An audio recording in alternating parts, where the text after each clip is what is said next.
This one I think is probably the hardest one on the sheet because it requires you to remember an algebra factoring formula that I think a lot of us maybe don't have readily available in our memory bank. So let me just remind you about a certain factoring. If I have a cubed plus b cubed, if I can factor that, that factors to a plus b, right? So the plus goes into the first term, that binomial. And then what's left is a squared. And then the opposite sign goes into this one, minus ab plus b squared. Now, this is not factorable, okay, because this is not a 2ab in the middle. So if this was a 2ab in the middle, then I could factor this to a minus b times a minus b. So this is the sum of two perfect cubes. That's the formula. And somewhere in Algebra 2, you probably did this once or twice, but it's not one that everybody remembers, okay, unless you use it a lot.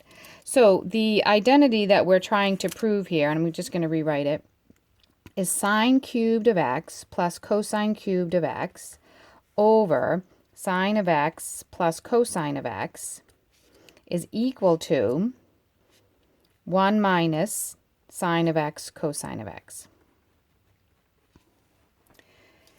Okay, so how are we going to start this? So I'm going to suggest that we need the knowledge of this factoring.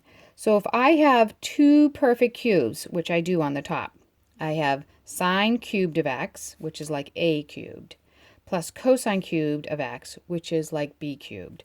So what I'm going to just sort of put in our mind here is we're going to let a is equal to the sine of x and b is equal to the cosine of x, and think about it as I'm working through this. So I'm not actually going to substitute these in, but I think it's helpful to sort of think like, oh, okay, this is really just like doing factoring in algebra.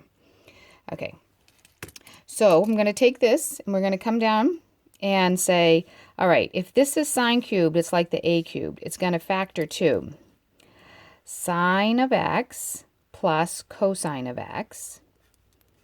That's like the a plus b part, times a squared. So that's going to be sine squared of x minus a times b, so sine of x cosine of x, plus the b squared in our formula over there.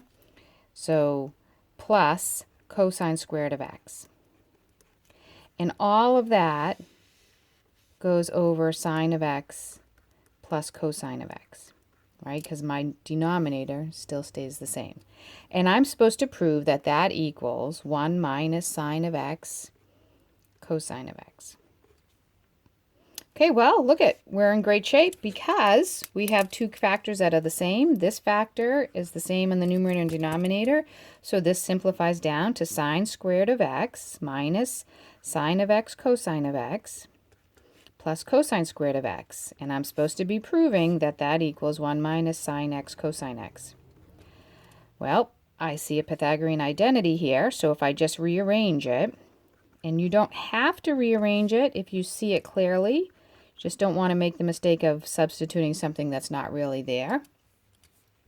And so we have sine squared of x plus cosine squared of x minus sine x cosine of x. I just rearranged that. And this is our trusty Pythagorean identity, so that becomes 1 minus sine x cosine of x, and we're done. We have proven that proof. Okay, so just a reminder, you probably should memorize this formula. It comes in useful in a lot of strange places. I will not quiz you on it or test you on it without giving it to you, but it's one you should recognize, that the sum of two perfect cubes and the difference of two perfect cubes, these are the formulas. So you might want to write them down somewhere. Okay, and the way that you remember is the first term always has the same sign. And then the second term, it looks like that perfect square trinomial, except it doesn't have a 2. And the sign in here is the opposite sign of the sign you started with. So a cubed plus b cubed is a plus b times a squared minus ab plus b squared. A cubed minus b cubed is a minus b times a squared plus ab plus b squared. So that's number 13. I think that's the hardest one just because of that algebra skill.